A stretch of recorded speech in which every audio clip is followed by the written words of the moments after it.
Oh, actually, I want to pray before we get started. Is that all right? Yes, of course. Lord, I just lift up this time. I just thank you for just bringing us all here. I thank you for Devorah and what she's doing with this show and how she's just helping so many people overcome different addictions and different problems and different traumas and different pain. And I just pray that you can continue to bless her show and just help countless lives. And so I just lift up this time that we have together, and I just pray that you can give us the words that we need to say, have us not say what we don't need to say, and just everything we do, let it honor you. In your name we pray. Amen. Amen.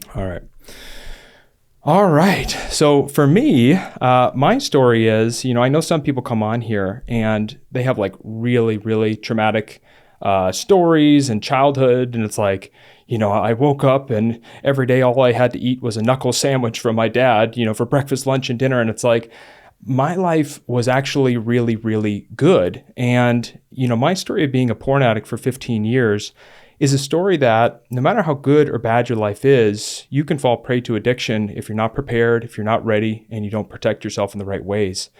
And so for me, my story starts off, early on in childhood, about first grade.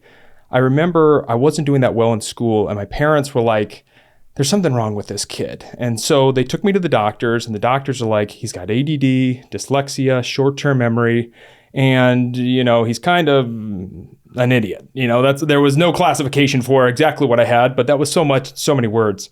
So I get put on like every medication there was out there. And like every 6 months I would try something new. Some would make me happy. Some would make me sad, depressed, angry, tired, not tired, hungry, not hungry. And it did help me in school though. And from a very early age, I just felt like I needed this thing to be like everyone else, to be normal. And that kind of just planted a seed inside of me very early on. Now, in addition to all that, I was being bullied at the school that I was at. So my parents took me out, put me in a private Christian school. Things really turned around, doing well in school, making friends. So flash forward to 8th grade now. We're in our sex ed class, and they're saying, don't do it, don't think about it, don't even try it. And I'm like, what is it? Why not? And why would God create this thing if I'm not supposed to be doing it? Why would he have done that? And so I had a lot of questions at that time. And at that same time, I was getting really invested in basketball. And I was at 13 years old, I was 6 feet tall, I could dunk a basketball, and I had a mustache. I was very mature for my age at that point. And I decided at that point, instead of going to the private high school that my friends were going to, I said, why don't I go to the public high school, get more exposure? Maybe I could play in college one day or the pros. And the other reason why I chose to go to the public high school was because right around during that time, that's when the recession hit. And I didn't get a lot of information from my family on how we were doing financially. I was just told, thank you for cutting back. Thank you for understanding. And I'm like, cutting back, understand, like, what are y'all talking about? What's going on, And it wasn't until one day I had a friend who came over and he said, do you want to put Mentos in soda? And I don't know if you've ever done this before, but it explodes and it's awesome and it's amazing. And for, a young kid, that's all you can dream for. So I call my mom and I'm like, Mom, I heard about this thing. You put soda in Mentos and it explodes and it's amazing. And she just like cuts me off mid-sentence. She's like, Manny, your dad lost his job. We don't have money for soda and Mentos and frivolous things like that. And that hit me like a bomb. And that was the first time that I dealt with financial insecurity in my life. And we were living in a beautiful home in a beautiful neighborhood, but all of a sudden it felt like at any moment we could be out on the streets.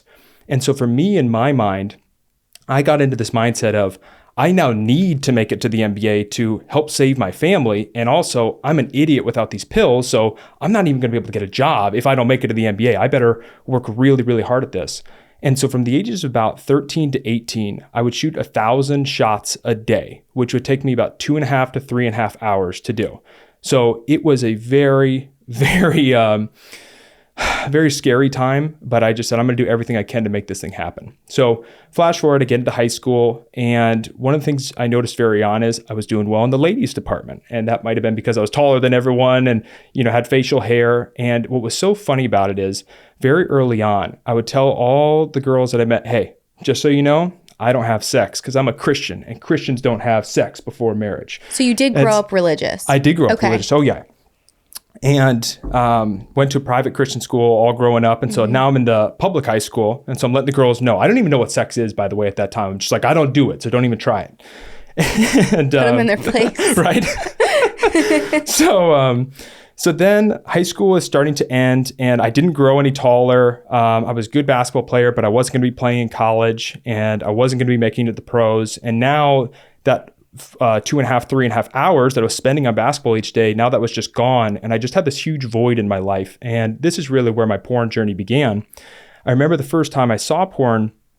I grew up like most millennials. We had one home computer. I had 2 older sisters, a younger brother, mom and a dad. And so very rarely did I have the house to myself. But this one day I did. And so I ran to the computer, type in the word boobs. And I'm looking at the images and I'm like, wow. And then I look down, I'm like, wow. And I'm like, I don't even know what I'm supposed to do. Right. I'm just sitting there. And so I'm like, maybe I'll just touch it. You know what? No, I'll just tap it. And I literally just go tap, boom, Oppenheimer, explosion. And I'm like, oh my gosh, what just happened? I'm freaking out, close the tab, clean up, run to my room. And I'm like, I feel like I just discovered fire. And at the same time, like I did something that I wasn't supposed to at that moment. So in my mind, I said, you know what, it's okay because my parents did a really good job of insulating us from a lot of, things in the world. And I'm like, you know what, this probably won't even happen again. When am I going to get the house to myself again? Literally like a month later, I get handed an iPod video and a laptop. I guess they were having a sale at the Apple store. And I'm asked, are you good? Can you handle this? And I'm like, I'm good. I think I'm all set. So they closed the door. I start looking up porn right away. And at first it felt very tame. It felt very in control. But very early on, it started getting more and more extreme, more and more frequent. And I started noticing some changes very early on. One of them was that I was keeping names of porn stars on my phone and the names just kept growing and growing and growing. And it started to spill into my regular life where someone would be talking about a movie that they saw. And they'd be like, oh, what was that movie with that actress, Bridget? And instead of saying Bridget Jones, I would say, was it Bridget this? Was it Bridget that? Was it Bridget? And it's like all porn stars' names. And I'm like, Manny, you got to stop. Like this is getting bad. The second thing I noticed was I developed what I call an X-ray vision, where when you're watching porn, the woman comes on screen and you're just lusting over her and you're just imagining her. What does she look like without her clothes on? What does she look like doing all these sex acts? And then that starts to carry over into your regular life where someone just walks in front of you, you just start doing the same thing. And that's a very scary thing because you're not even in control of that. So whoever walks in front of you, you're starting to do that with. And that was not a fun situation. And then I also started noticing, I remember I was driving home from school one day and I was like, I can't even wait to get home. I need to start looking this up now. I'm driving home, I'm swerving on the road, I'm putting other people in danger, I'm putting myself in danger. And I was going, whoa, I don't think I'm calling the shots anymore at that point. So my senior year ends. I didn't make it to the pros. I didn't make it to college to play basketball. I become very depressed. I move into my parents' basement. I enroll in community college and I get a job at Jamba Juice. Only by threat of eviction did I do those things, and start drinking and smoking, copious amounts of weed. And I just became very, very depressed during that time. And my one, thing I was noticing is I'm like, man, you just got to get rid of this porn thing. You got to do whatever you can. And I remember one day I was like, you know what? I'm just going to smash my iPhone. I'm just going to get rid of this thing and then this will be all done. So I went outside, I smashed it on rocks. I'm like, yes, I'm free. And the next day I find porn. And I was like, you know what? This is a real problem. And I started noticing it, the one, back up a second, the one bright spot I had in my life going on at that time was I was still doing well in the ladies department. And, I started to notice though how it was affecting my relationships. And one of the ways was ED, which is erectile dysfunction. And I remember the first time it happened, I was like, this is embarrassing. And I was like, you know what? It wasn't me. It was her. She's not good enough looking.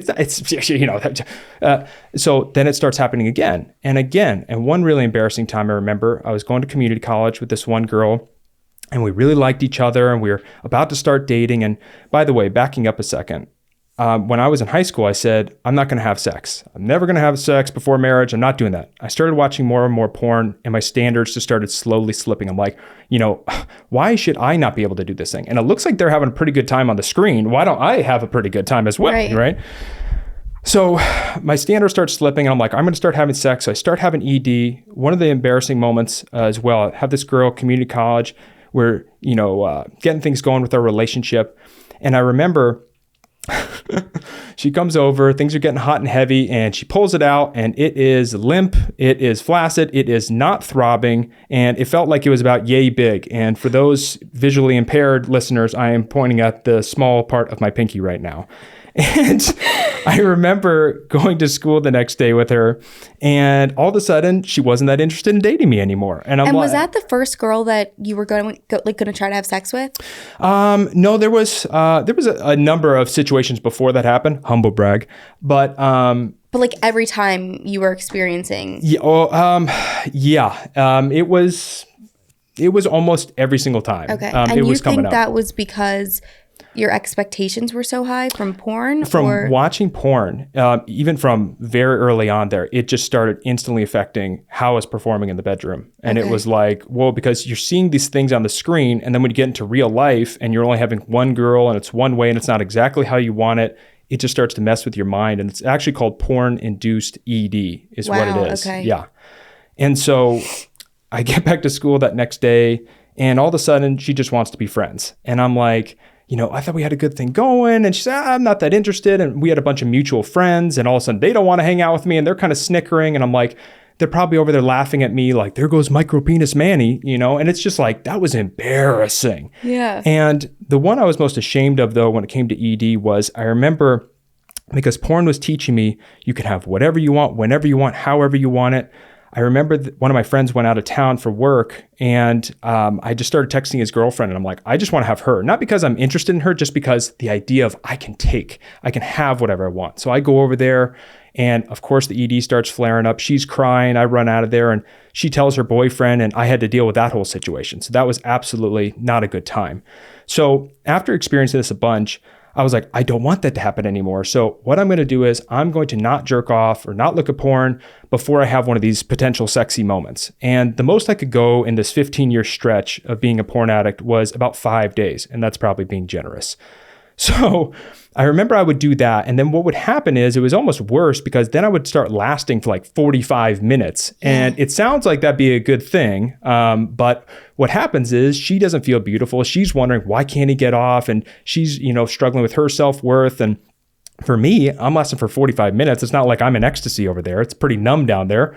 And so that was a not good situation as well. So I just remember during this time, I was just totally depressed, like I said. And during that period, I even flunked out of community college. I remember at my lowest, just pulling into a parking lot and just putting my head on the steering wheel and just crying. And I looked up, I saw this really tall building in front of me, and I'm considering jumping at that point. And something inside of me was just saying, just give it one more day. Just give it one more day. That building isn't going anywhere. You can come back. And I went home that day. I talked to my dad, and he saw that I was really, really struggling, and he comforted me, and he let me know that he loved me and it was going to be okay. But, I was just in a bad place, and I was just very, very depressed. And that kind of leads into me and my worst relationship that I had. There was this girl that I was working with, and for all intents and purposes, she just said, you can do whatever you want. And in my mind, I'm like, this is amazing. Now I can act out all the things that I've seen in porn. I can do whatever I want. And very early on, it was just very, very scary, very, very evil. And it was just very, very disturbing. And there was times where I was, terrified of what I was doing and what she was doing. And it was just really, really bad. And I remember finding out a little bit after that she was seeing a couple of other guys that we were working with. She was also sleeping with them. And I remember just coming home that night after finding that out and just crying in my room and just realizing that, oh, this is why God didn't want me to have sex. It's not because he's the fun police, which is what I thought he was. He loved me. He cared about me. He wanted what was best for me. And I finally learned that lesson. And another reason why he didn't want me to have sex was about 2 weeks later, I'm taking a shower and, I look down and you guessed it, bumps on the genitals. And I'm like, you gotta be kidding me. No way. So I call her. I'm like, what did you do? What did you give me? I can't believe this, all this stuff. And she's like, I don't have anything. So you got that from someone else. I was like, no, I did not. I had to have gotten it from you. And so I run over to Planned Parenthood, and I'm sitting in the waiting room, and I'm sitting there with the teenage pregnant moms. I'm sitting there with these old men who have all these different diseases. And I'm just going, how did I get here? how did I get here? I have amazing parents. I had amazing schooling. I had all these friends, lofty goals. And now I'm sitting here in my early 20s getting, this STD check. And I just threw out one of those Hail Mary prayers, right? Where I just said, God, if you can save me from this, I'll give you whatever you want. I'll give you whatever you want. Just save me right now and I'll give you whatever. And right after that, I get called back into the examination room. I drop the pants. They're doing their little exam. And the doctor says, well, you got melescum. And I'm like, oh gosh, doc. I've never even heard of that. I hadn't either. And I said, doc, how long do I got? Is this like, I'm going to live for 2 more weeks? He's like, no, you're fine. It's just a skin rash. It's going to be nothing. Like, I'll get you a cream. You'll be all set. And I'm like, the prayer was answered. This is amazing. I'm all excited. But here's how also the prayer was answered. So right after that, he goes, the thing about it is that it's extremely contagious. So if you touch it and then you touch someone else, it'll spread to them. It'll spread to different parts of your body. So you got to wash your hands thoroughly anytime you touch yourself. And then also you can't shave. Now, here's why this was a big deal. The job I was working at the time, I had to be clean shaven for work. And so in effect, I had just lost my job. I had lost my ability to be with women, to have that physical connection. I lost my ability to play basketball, which was one of my only other bright spots I had going on. And I remember driving home and going, wow, this prayer, it's coming to fruition, like all the things that I prayed for. And then I walked into the house that I was living at, and I was living with a couple college roommates at the time. I walk in, I see one of my roommate's little brother. He's in the kitchen having like a party. I was like, dude, what's up? What's going on? He's like, we're having a party. I was like, why? What's going on? He's like, dude, we're moving in. I was like, what? He's like, yeah, we're moving in. And in 2 weeks, you're getting kicked out. And so we're having a party. And I was like, what? And so I went to my room and I'm like, I just lost my job, girls, basketball, my house. And I realized that this was from God. This wasn't just some coincidence. And so I prayed to the Lord and I just said, God, just give me direction, just whatever you want with my life. Just take it. It's yours. And so a couple weeks later, I get this call from my dad. And he says, do you want to go on a business real estate cruise? Have you ever heard of such a thing? A business real estate cruise? Yeah, me neither. And so I'm like, oh, sure. And so I go on this cruise and I am totally inspired. I meet all these amazing people. It's just awesome. I land back on shore and I just go, you know what? I'm going to get my life back together. I go out, I get my college degree. I got a degree in exercise and wellness, which is a degree on how to get a six-pack essentially. And then I start reading everything on personal development and business and real estate. And then I'm like, I got all this knowledge. I got all these skills. What should I do? So I called the richest man I knew, which was a friend's dad from growing up and multimillionaire. I'm like, what should I do? And he's like, you should actually go talk to your dad because, your dad has this really cool thing going on. And my dad, after he'd lost his job during the recession, he had tried a number of different businesses and, a lot just didn't pan out and they just kind of fizzled away.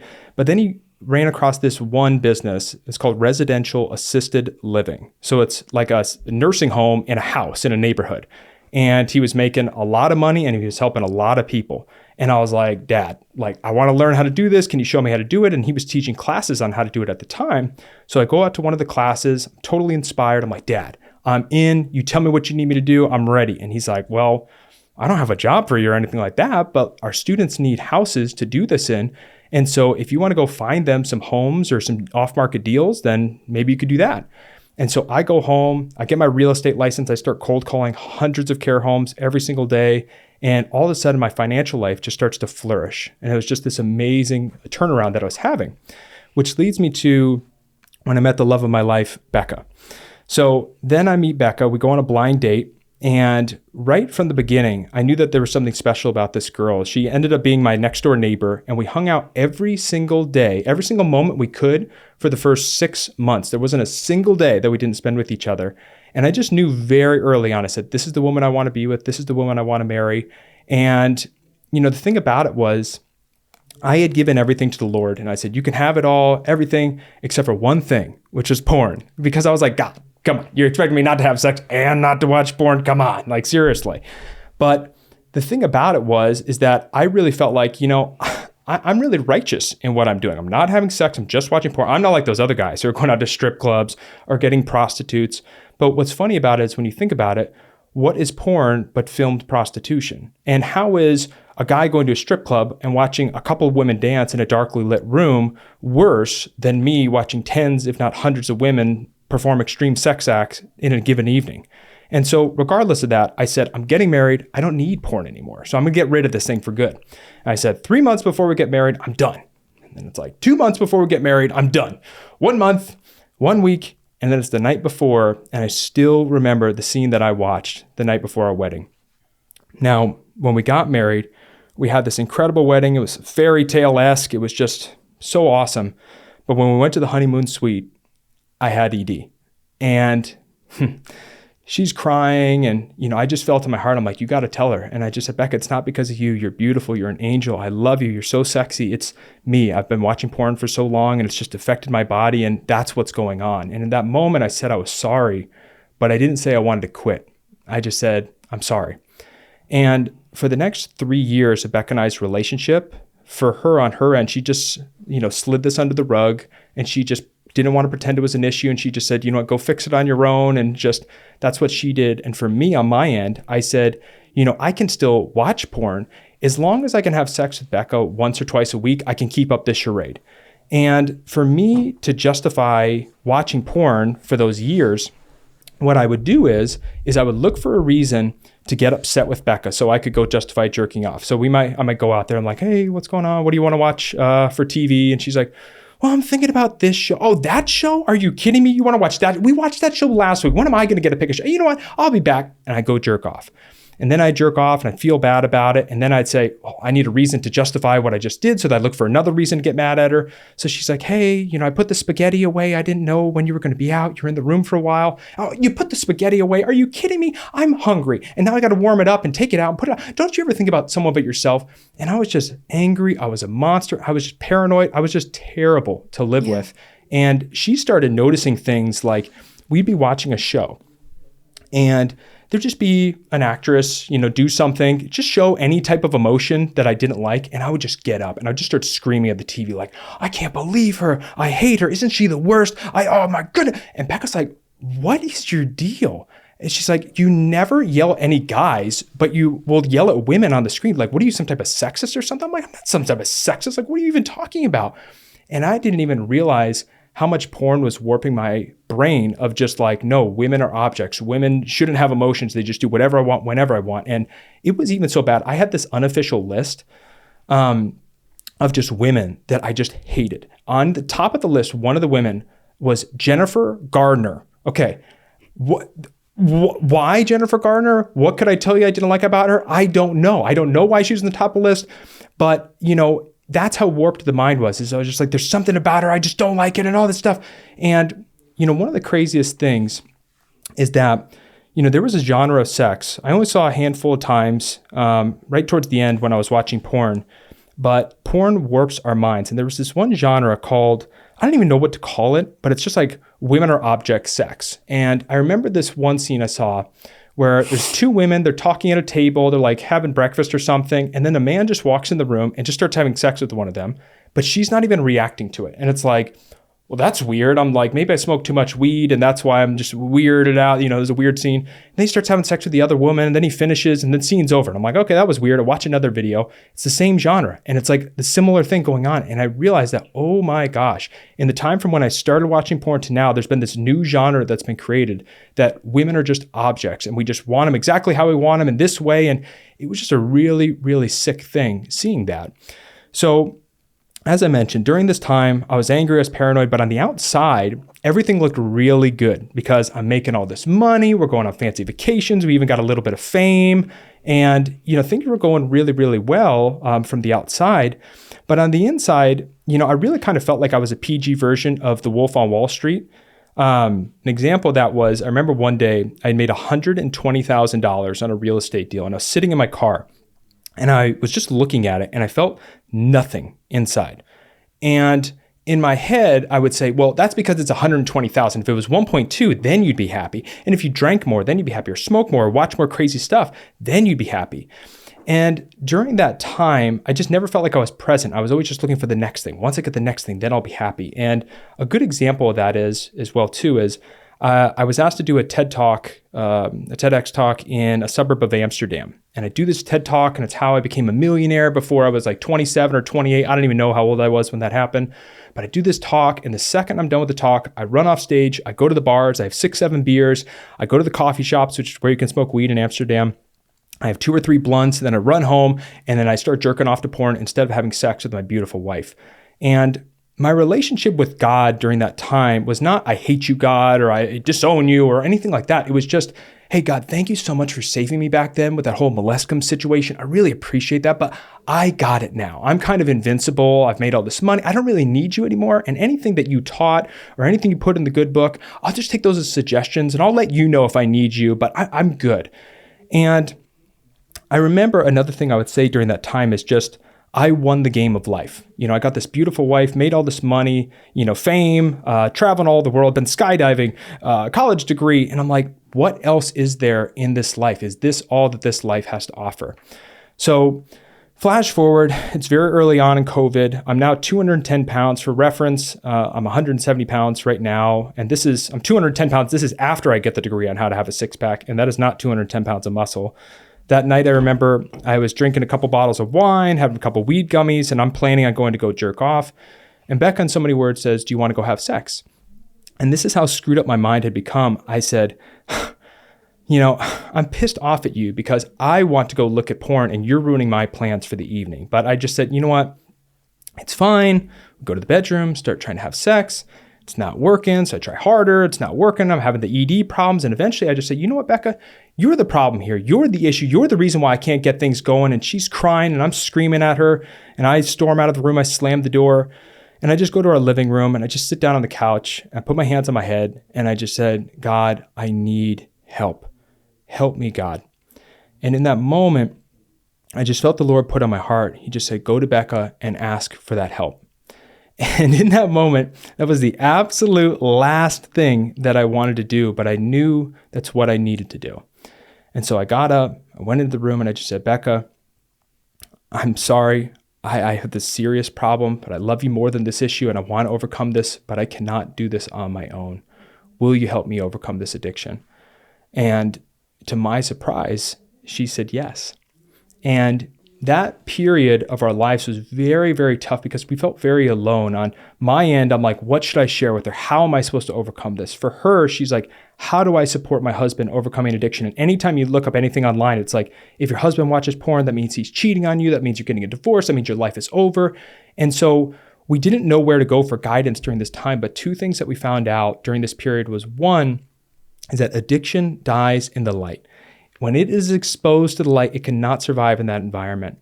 And the second thing that we found out is your spouse can be your ultimate accountability partner. There's no one that cares about you, that's more invested in your life, that wants you to overcome this more than your spouse. And those are 2 things that we found out during this period. Now, flash forward a little bit. All of a sudden, out of the blue, my dad, who was the head of the company that we were working at, he just passes away. And all of a sudden, I get moved into the CEO role of a 40-person company, $10, $12 million a year company. And I'm sitting at his funeral and I'm looking at all these people who came to support my father.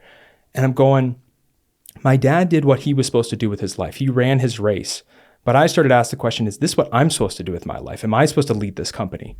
And during that next period, I remember the Lord just putting on our hearts to just walk away and trust in him.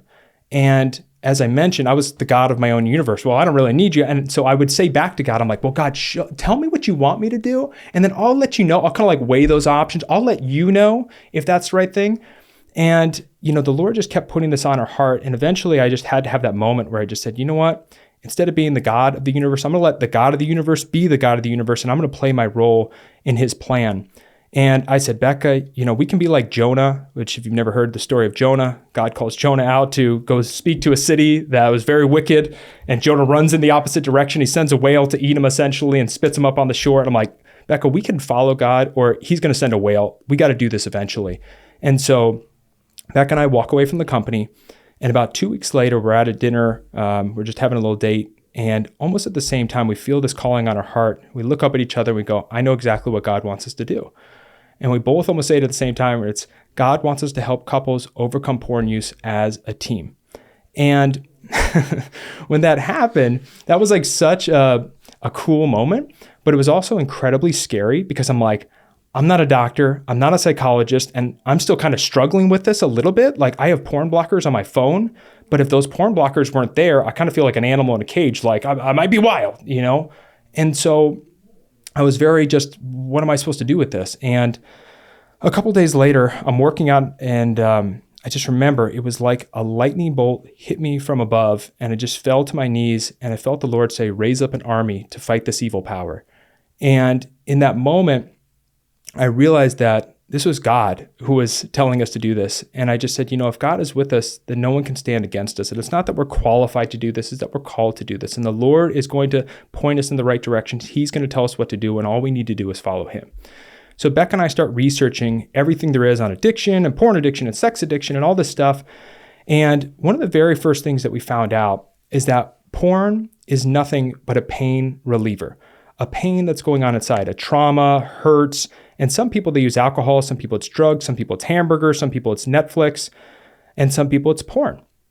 And that made sense when I read that, but I'm like, the problem is I don't have any pain in my life. My life is awesome. Got amazing parents, got this amazing job, got this amazing wife, I got this amazing life. Like what pain are we even talking about? But then as I started to peel back the layers of the onion, I remembered back to when I was in first grade and when I was being bullied and when I was put on all those medications. And what happened during that period of time was I felt like I'm only successful because I have this drug. I'm only successful because someone's tutoring me. I'm only successful because of this. And I had grown this imposter syndrome where I never felt like I was worthy of anything I had achieved. So the more success I was getting, the more I felt like I didn't deserve it. I was not worthy. And I was trying to push those emotions away. And also during the recession, when we lost everything, I developed this scarcity mindset that was, you could lose it all in a moment. So you need to make more and more. And so the more money I made, I was like, yes, you just need more. And then you'll be okay. And then you'll feel better. But then I become worried about, now I'm going to lose it all. And now so that scarcity mindset. And then just for 15 years of watching porn and just whittling away at my self-esteem and my self-worth and my self-confidence, it wasn't until I took the time to just work on those emotional issues that I was finally able to just have complete freedom from porn. Not I'm resisting it, no, freedom. And I was able to turn that paranoia and that anger into peace, into joy. I was able to turn the low self-esteem into confidence. I lost 40 pounds in this process. This is a trigger warning. If you're watching, ladies, on the screen, I apologize. I'll just put that up there for a second. 40 pounds in the process. And I was able to finally love myself and accept love from other people. Because if you don't love yourself, it doesn't matter how much love you're getting on the outside, you're never going to be able to accept it. And most important, Beck and I's love life grew to levels that I never could have imagined. And our love, connection, and intimacy is just off the charts. And we really found that this process is all about just taking a boy or a girl who runs away from their problem and runs to a pain reliever. And it's about helping them overcome those challenges, stand up to their problems, and face them head on and not run away. And so as Beck and I started researching more and more and more, we came across a lot of things on how porn was affecting relationships and society at large. And I just want to share some stats right here. And I'll put these in the show notes. So if someone's like, where did he get those stats? Well, you can check out all the sources right here. But porn has been shown to affect relationships in different ways. It's been shown to cause ED, destroy marriages, increase rape myth acceptance, is a training ground for sexual violence, and fuels the child sex trafficking trade. So I want to jump into these for a sec. 40 million adults visit porn sites on a regular basis. 10% of adults consider themselves to have porn addictions. That means 11 to 12 hours a week of watching porn. Most pastors, 57%, and youth pastors, 64%, admit they've struggled with porn either currently or in the past. So this isn't exactly news that everybody is watching porn. We all kind of understand that. But here's how it starts to affect relationships. Between 1948 and 2002, historical rates for men under 40 were 2 to 3%, and they did not rise steeply until after 40. However, since 2010, 6 studies have shown rates of 14 to 33% in young men, a 1,000% increase.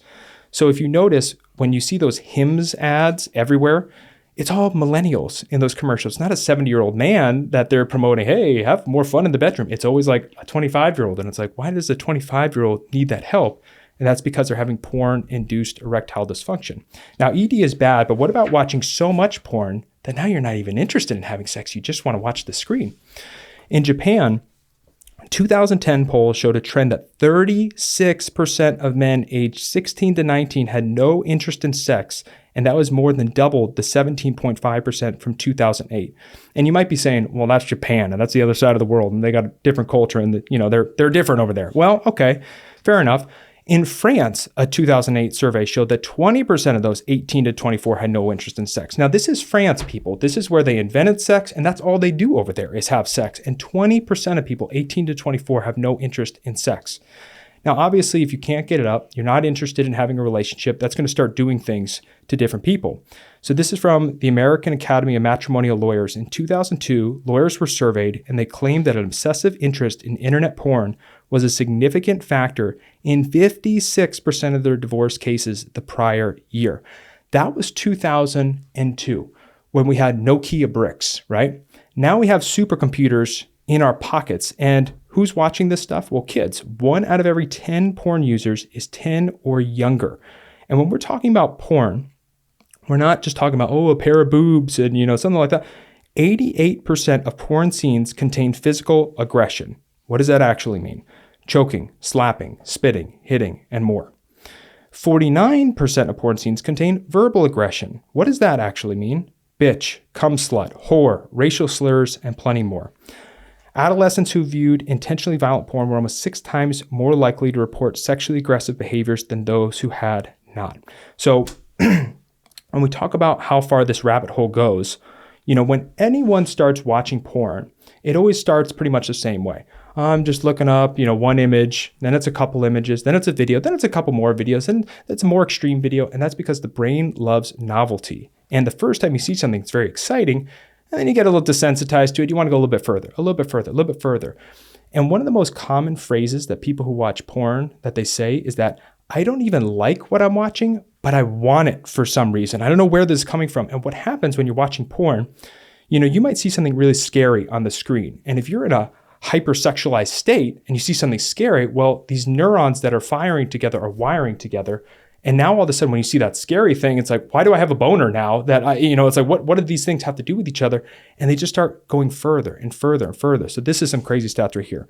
20.7% of straight men viewed gay porn in the past 6 months. Pretty wild. But what is the most popular of all searches though? An analysis of 400 million web searches from 2009 to 2010, neuroscientists concluded that the most popular sexual searches online by a huge margin is youth. So I have a little exercise for you. We'll put this picture up on the screen. For those of you who are visually impaired or watching on the podcast, Devorah will describe what she's looking at here. How old would you say this girl is right here? God, times are so different now.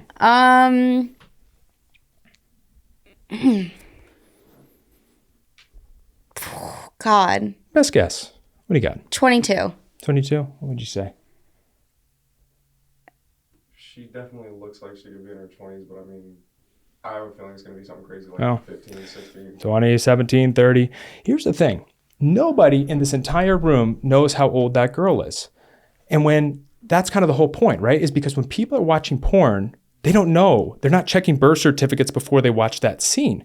And so they may be watching a crime and they don't even know it. And I work with people now to help them overcome porn addictions and different things like that. And, sometimes people say, well, I just watch legal teen porn. There's nothing against the law. There's nothing wrong with that. And I say, hey, okay, gotcha. So hypothetically, if I showed you a 17-year-old who was 364 days old, and she consented, willingly accepted to do a gangbang and recorded it, would you throw up if I showed you that video that day, and then the next day it's her birthday, she shoots the same scene, consents to it? Would you lust over it? Would you jerk off to it? Would you just absolutely love it? And when I just say that to people, all of a sudden they just go, oh my gosh. And they don't even realize how just slowly porn just starts chipping away.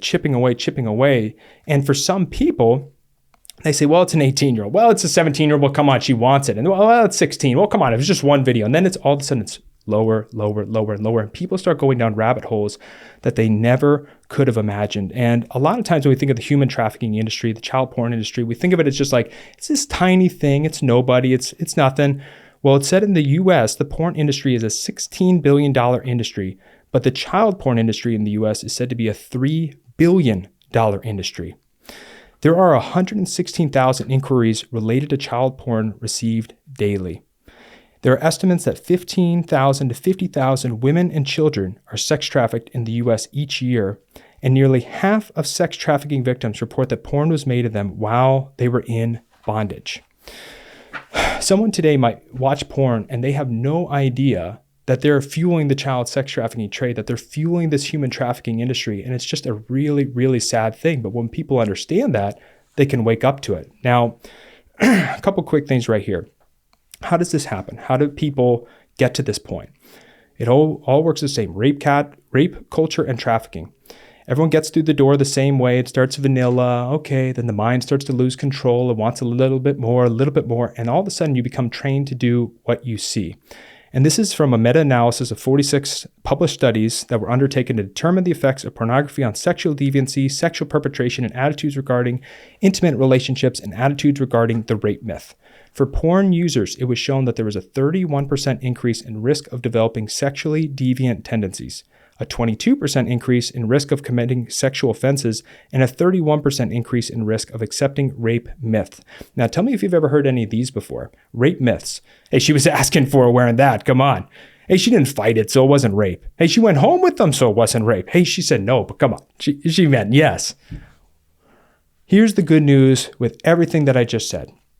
Literally, just by speaking up, we can make a difference. This is from the 1980s. After the health threats of smoking became widely publicized, about half of Americans who had ever smoked addictively quit.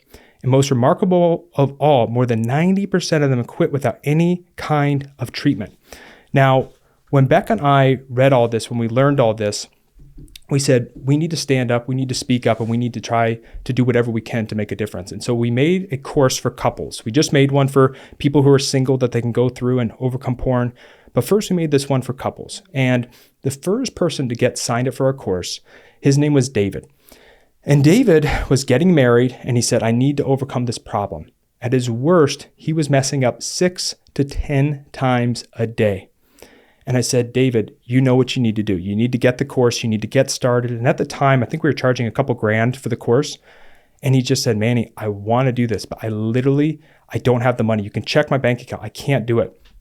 And I just felt this calling on my heart, the Lord just saying, just tell him to do whatever he can. Don't worry about it. And so I said, David, I don't care about your money. I care about you overcoming this. Just do whatever you can. And he says, I got $40. And I said, well, then you got the course. Let's get started. And so he became the first person who signed up. But here's what's amazing. I'm talking to him and I'm like, David, tell me a little bit about yourself. And he goes, well, I'm in the National Guard and I'm actually staying in the Army barracks right now. And I go, David, when I started this organization, I felt the Lord put on my heart to say, raise up an army to fight this evil power. And how fitting that the very first person to get signed up's name is David, God's mighty warrior who took down Goliath. You're in the National Guard and you're at the Army barracks. And I'm like, if that isn't God, then I don't know what is at that point.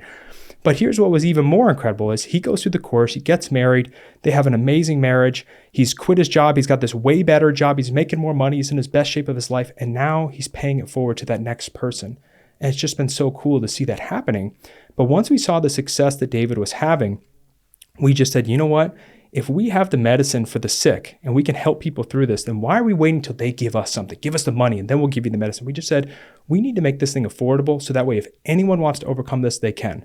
So we went from a for-profit company to a nonprofit company, and we just made the course very affordable. In our very first year of getting started with launching that couples course, we've had over 300 couples from over 25 different countries get started with the course. And we just recently launched our singles course that people are going through now, and that's been going great. But it's just been so cool to see what God has been doing because, you know, I always thought I can't make a difference. I'm just some guy in my bathroom jerking off. Well, what can I do? And once I took that stand, people from all over the world said, you know what? I'm going to take that stand too. And now they're inspired, that next person, that next person, that next person. And just to finish off, I just wanted to share two things. First, I mentioned God a lot, my relationship with Jesus, all of that. If anyone has any questions, put your questions in the comment. Happy to answer anything I can or help you with that. Reach out on Instagram, whatever I can do. I'm happy to share that relationship with Jesus, any questions that you have. But last, I just wanted to say, I don't care if you drink 4 bottles of Jack a day or smoke 25 blunts or are jerking off 100 times a day, if you believe that you have a problem, then it's a problem. And I don't care if you call yourself an addict or what, but if you believe you have that problem, then you need to realize that you're not going to beat this thing alone. And you need to be vulnerable and you need to ask for help and get that team around you. And that's our name of our company, is Team Vulnerable. And so if you have that problem, stand up to it, face it, because you absolutely can have freedom, but it's only after you're vulnerable, you put that team around you, and you take those steps of faith.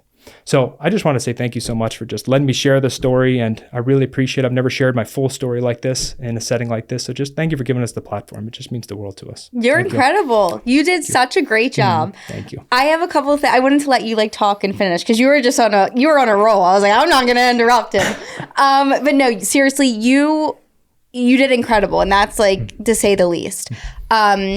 First off, something that I wanted to mention that you brought up, which is so relatable and such a good point. I feel like people that might not even have addiction with porn or anything would feel this way. But, you know, I think when you have a connection with someone that, you know, you really build that connection and you love each other, and it's more of that, it's like, how can I word this? Not really, I guess I could say vanilla, okay? But it's almost like when you have sex with that person, it feels more pure and more like safe. And then it's like, I feel like there's times that you have sex with people where it might be a one-night stand, or like you're in your single phase in life and you're just having sex with a bunch of people, and maybe those sexual experiences are more fun per se and not as vanilla because you're like experimenting and you're doing new things. But like, at least for me, like when I walked 9 times out of 10, when you walk away from those experiences, you get that like regret feeling or that gross feeling, or like, wait, why did I do that? Or I would never do that again. Like that's how you feel afterwards. It's almost like when people say post-nut clarity, it's almost like I feel like everybody can feel that in one way or another. And I feel like that's why, you know, it's so important to have, obviously we should be waiting until we're married. My mom would agree. But I just think that it's so much more meaningful to have that connection and to have that closeness with a person, because I do think that sex can be such a pure, beautiful thing and meaningful thing. But there's that flip side of it where it can be so dark, and it's almost like it brings out that feeling of like addiction, that you want to do it and you want to watch porn, you want to do this because it's almost like you're horny or you have to get off or whatever else. But it's like that aftermath is just not a good feeling. Absolutely. And I feel like that's something that so many people have probably felt in one way or another, and they just kind of like brush it under the rug and keep it going and don't really make a change. But that was something that stood out to me. Well, you know, one of the things too I always like to bring up is that doing drugs can be fun, right? You know, all types of things can be fun. Having sex can be fun. If it's a one-night stand, if you're married, if you're whatever, fun is out of the question. What are we really looking for when it comes to sex? And that was something I had to retrain my mind. I always thought I'm just this wild beast that needs to get off all the time. So I go, what do you expect? I'm just a manly man. I need my porn. But really I was searching for love, connection, and intimacy. And once I shifted the mindset of that, not only did I just have that beautiful feeling like you're talking about, and sex became just so beautiful. Beck and I's entire love life, once I stopped watching porn, just completely changed. Just the whole routine, whatever you want to call it, whatever. It was just about love, connection, and intimacy. We just had that connection. And that was so fun. That's so beautiful. A one-night stand can be fun, right? That's fun is not what we're talking about here. We're talking about that deeper thing. Why are we going to sex in the first place? We want love. We want connection. We want intimacy. Yeah, and I think too, that also just kind of proves how important it is to be vulnerable, like you said, and open up. And if you really care about yourself and that person that you're with, or even if you aren't with somebody, but like you turn to your family, it's like, it shows how important it is that you need that help. And there's nothing wrong with getting help. It's hard to fight battles on our own. And I wanted to mention too, the fact that you said you had a really good childhood for the most part. And I think that something that a lot of people don't realize is the smallest things in life can lead us down these addictions and rabbit hole. And the thing is too, there might not even be something specific that happens to us, but we do live in a world where there's a lot of good, but there's also a lot of evil. And I think that if we don't have a good relationship with ourselves and with God or any type of spiritual whatever people are into, I think it's really, really easy to turn to darkness and to negativity. And I think a lot of people, like you were saying, they use different coping mechanisms. And I feel like you said, everybody in one way wants to feel good. And I think releasing that sexually is a big thing for people. And that's what they turn to. And it's just, I didn't even know that ED, like porn-induced ED was a thing. Really? No. Oh, yeah. And that's like, it makes so much sense though. And I feel like I can only imagine how toxic that can be for the person, but then also in a relationship, because it's like, not only are your expectations high, but it's like your partner, I can see how that it would make them insecure and to feel like, well, I can't compete with perfect porn stars and all this stuff. And it's a very tough world. And I think too, something else I wanted to say, it's not even just porn nowadays. I think now that social media is so prevalent, it's like every day people are scrolling and they're seeing girls just half naked or in their bathing suits. And I think that women, men, whoever, we should be able to post whatever we want. But at the same time, there's so many people that we might not even realize, but like it becomes addicting to see what people are posting. And it's like, it's not porn, but it's sexualizing. Absolutely. And it's something that I think can also be really challenging on relationships. And I saw something, I think it was somebody said on a podcast that, you know, times are very different and relationships are harder because men and women are always scrolling, and it's like you're being shown what else is out there. Yeah. But our minds, the way it can work, it's like you were saying, you can always set your mind up to think, well, what's the next best thing, or what else is there? But it's like, I just feel like we don't live in a world where we just stop and appreciate and love what we have and like really water the seed that we have. It's like we're always trying to like find the next best thing, and it's hard because I feel like we do live in a world that's full of opportunity and full of options, but that doesn't mean we need to take every option. Absolutely. And one of the things you said was, you know, I lived a really good life, and I did, and I think that's one of the reasons why it took me so long to ask for help. And I don't care who you are, we all have pain and trauma in our lives. And, you know, my pain started from love. My parents loved me, so they took me to the best doctors. They gave me the best medication that was available. And that still, we live in this evil, broken world. It was able to turn itself into this, you know, bad thing. Yeah. I know in the past, I believe you said you did OnlyFans, or you still do it, or things like that. So I think one of the things, you know, bringing up of, you know, why do people go to porn in the first place? And why did someone go to OnlyFans, right? Because they could look up a zillion naked images in the entire world, but someone is willing to pay that person, hey, I want to have that connection with you. I want to have that relationship with you. And that's what we're striving for deeper inside, is that love, connection, and intimacy. And porn just can never give us what we're truly looking for. It's like salt water. And once you realize you're drinking salt water, and it just makes you more thirsty, thirst trap, right? We're all catching on here. You know, it's like the way to have freedom is just to stop and just to say, you know what, I have pain inside. I don't care if you had the worst life in the world or the best life in the world. We all have pain and trauma. We all need to ask for that help. Yep. And, you know, I wanted to ask you, and like I said, you can take this out, whatever you want to do. No, everything's safe. Don't worry. But I just think, you know, for you, after hearing this stuff and, you know, being on OnlyFans, you know, what do you think about the idea of you standing up one day? Because I know you said before you wanted to join the FBI, you wanted to make that difference. And I think of the show, it's just beautiful what you've been able to do of all these topics, all these underreported things that you bring to the light, and all the people that you've helped. I look at this issue and I go, you know, you mentioned something, you're like, I wouldn't sit on this chair because I don't have that story to tell. I want to interview someone and this and that, but I think you do have a story to tell. Maybe it's not right now, maybe it's in 10 years, maybe it's never.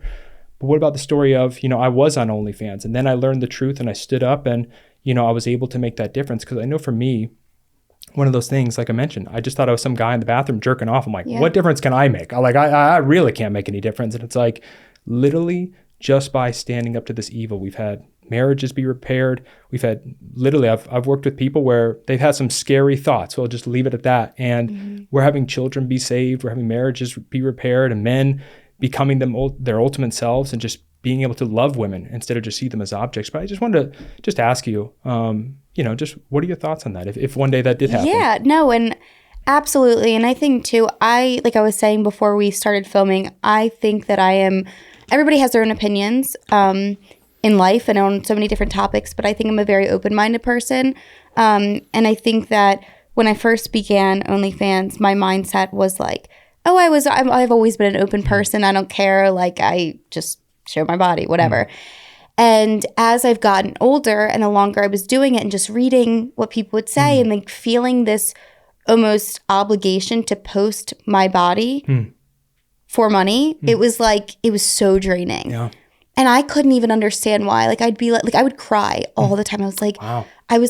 I remember, I'll never forget my boyfriend at the time. I was sitting in front of my garage and I was just bawling. And I was like, I'm so unhappy. And I don't get why I'm unhappy because I have all this money and I have a house and I have my pets and like nothing in life was bad. Yeah.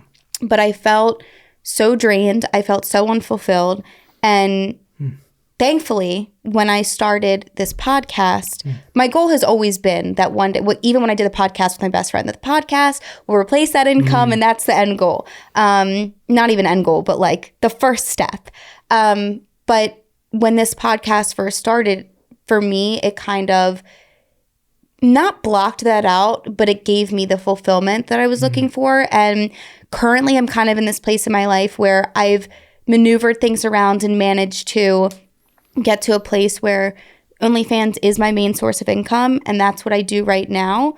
But I have this, which is what I pour all my energy and my mental, everything is this. Like, this is what I'm passionate about. But to answer your question, where I was when I started OnlyFans, I was all about it.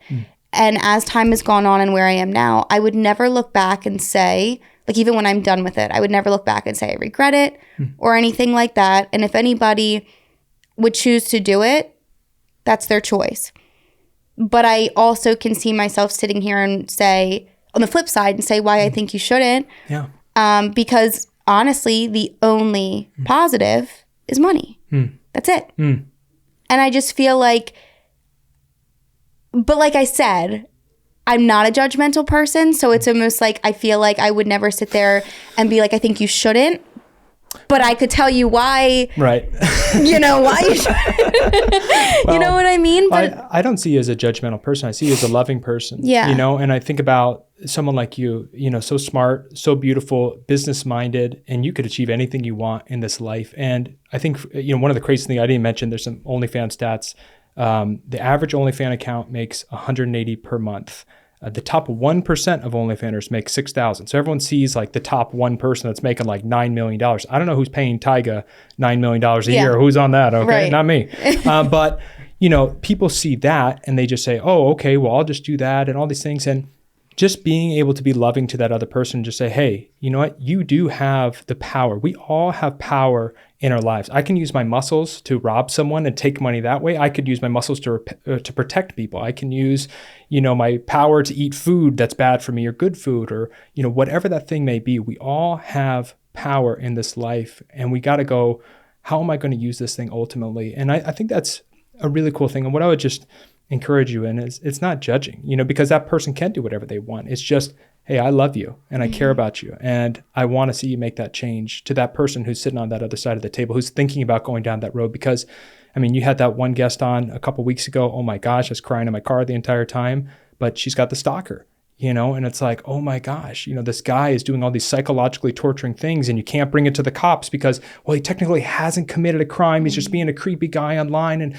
just when we all stand up together and say, you know what, we got to take this thing down. We can make a difference. I think it was so cool. I didn't mention Billie Eilish.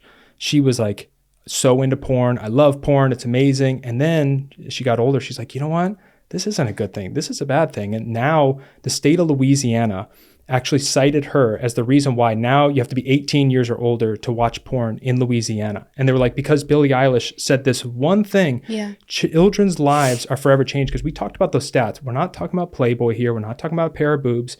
We're talking about violent, aggressive porn. One of the saddest things, when I read those stats, 88% of porn scenes contain violent aggression. I was like, what's that? Yeah.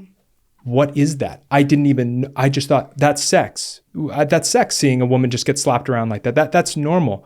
And so children seeing that at that young of an age, it's just how many lives were changed by Billie Eilish saying one comment in Vogue. And Pamela Anderson has stood up to this. She said, she's like, I'd be, dating a guy or whatever. It's sexy time and he's in the bathroom jerking off with a computer with the door locked. And it's like Pamela Anderson can't even compete against this thing. Terry Crews has stood up against it. And I just think what we're ultimately looking for is love, connection, and intimacy. And you're not going to get there without being vulnerable, without taking those steps. And I just appreciate you just being vulnerable, having this conversation and just being so open. And that's why I love your show, because you can see both sides of it. You're very open to just talking about different things and just seeing it from all sides. So I just appreciate you sharing. Yeah, of course. No, I think your story is incredible. And I think that this is something I feel like that a lot of people probably don't even realize they're addicted to or have the problem yet. And I think that that's why it's great, because even though it's something interesting that I just want to mention, even though I'm not somebody that's addicted to porn, every time I've ever watched it, like I walk away with that feeling of like, ugh, you know what I mean? Yeah. So I'm sure, I just feel like there's probably so many people out there that either they feel that way or they are addicted and they don't realize it yet. Like, because they might just think, well, that's how I relieve my stress. Right. You know what I mean? So I think that you speaking about this opens a whole new door for people that they might not even know that they have a problem. Yeah. And there's nothing wrong with having a problem. We all have a problem in one way or another. Absolutely. So I think it's incredible what you guys are doing and that you wanted to even share your story. Because I think that I always say to my guests that come on, it takes a lot of courage, even if you are at a place in your life where you're ready to open up and talk. It takes a lot of courage to be vulnerable and share details about your life and your story, because I think we all start at a place where it's kind of embarrassing to talk about. Absolutely. And we're ashamed of it. So I feel like now we're at this place where it's like, this was my life and now I'm going to help other people. And I don't know. I think it's amazing. And there's so many, I just think this world is just, it's crazy. There's so many different things that just lead us down these rabbit holes, and there is so much darkness. But I feel like it's people like you and your wife that really can help people out of that, because I feel like there's not enough people that are just willing to help and support. And that's some of the most important thing that people need. Well, when we started this, I mean, I literally walked away from very, very high income. Like I said, millionaire, had everything the world could offer you, just like you were mentioning. And I was just feeling like so empty. What more is there to this life? And when I walked away and when I told people, I'm going from helping old people do care homes to I'm the porn guy now. Yeah. It's like forever branded porn guy. Right. And it's like, man, and I was like, God, I know this is what you want me to do. This is not what I want to do. I did not go like ultra willingly. I had to have that lightning bolt hit me. But once we made that change, once we stood up and just said, there's a problem. I've received messages from people on burner phones just saying, thank you so much. I'm someone in your life. I can't tell you who I am. I've had friends who are getting married. I've seen them. They're on the course because I can see if someone's going through the course and like they're in it. And it's just like, it's been amazing. You think about that one person, David. David stood up to this problem 6 to 10 times a day. And now I'm able to share his story. And that's inspiring someone on here. And someone is going to inspire someone else and someone else. And so no matter how big or small, if you stand up and you just make a change, you never know. That could literally save a life. Absolutely. And it's just been an incredible journey. And so just real quick too, I want to make sure I mention, we have a course. It's for couples to go through. We have a couples one. If you're in a serious relationship or you're married, that one you guys both go through together. We teach them how to support you. We teach you how to overcome it. And if you're single, we teach them how to go through it with an accountability partner. We teach them what they need to do, how they need to help you, and you go through that one together. And so they're both very affordable. We want to make this thing, worldwide. Yeah. And I'll link all of it below too, you. of course, so that it's down there.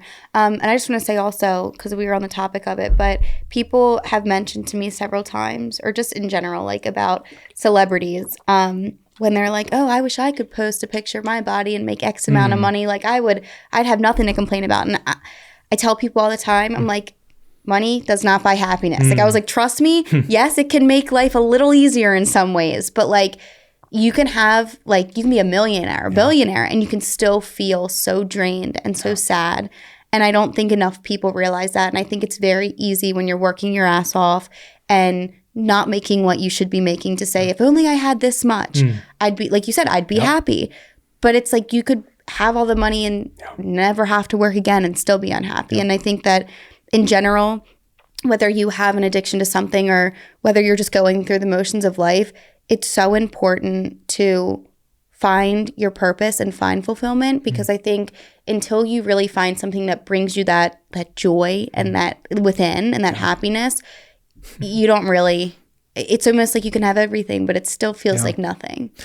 Yeah, all the time. I mean, this has been a tough journey. There's been days where it's really easy to do this and days where it's really, really absolutely, tough. yeah. And, there's been times where it's like the world comes calling again. It's like, hey, you can get back into real estate. We got this big deal. You can make all this money. And now I could never walk away from what I'm doing because that fulfillment, that feeling. And absolutely, money does not buy happiness. They've shown studies. I mean, this has been studied before. People make 70,000 versus people make 700,000 versus 7 million. And the happiness levels are right here. And gratitude is what helps build that happiness. I had everything I needed right in front of me, the most incredible wife. And yet I said, she's good, but I want more. Yeah. And it's like, that never ends. You can never scratch that itch. And it's about realizing what you have in front of you and just being grateful for it and loving it and focusing on, again, love, connection, intimacy, healing what's going inside. Sometimes people are like, like AA or something, which I love. They help a bunch of people, SA, stuff like that. It's like, you're an addict your whole life. Oh, I'm an addict. It's this bear I got to cry. You're going to be an addict your whole life if you don't handle what's going on inside. Right. But once you do, you can have freedom. Because I'm not over here like scratching my neck, like, it's like. And you don't let it define you. Right. It was a part of your journey. Yeah. It's crazy now when I have to think back, like I used to do that, like writing out my story and thinking about it. It's just like, I used to be in that place where I was driving and I'm like hitting people. Now it's just like, this is a whole nother world. And so, anybody's listening, like sometimes people are like, well, I got to be jerking off X amount of times, then it's going to be a problem. I don't care. We have people that it's like, hey, I'm messing up all the time. It's once a month. And then we got, I'm messing up. It's 10 times a day. And it's like, I don't care. If it's a problem, it's a problem. And even if it's something that you're not doing it often, but it's still affecting your personal life, then it's a problem. Yeah, so it's like, and I think in general, kind of goes back to what I was saying, even something as simple as scrolling through social media and comparing your life to other people, whether it's relationships or just your life, it's a problem because you're setting yourself up with these expectations of like, well, I should have this or I should be making this. But we don't even know what's happening in that person's life. Yeah. So all of these things, I just feel like that's why it's just so important to focus on yourself. And I think the best thing that you can do is just be kind and help others. And then everything will just come as it should. Yeah. I think it's just like worrying about all the external stuff, nonsense. Yeah. Doesn't get us anywhere. But you did incredible. Thank you. I was so excited for this episode. You crushed it. Thank you. I love to hear your story. And I think it's incredible what you guys do. Seriously. Well, thank you. And thank you for just giving us a platform, doing everything that you're doing. And, one day, I know you got the story to tell. I'll be watching that episode when you're sitting in this chair.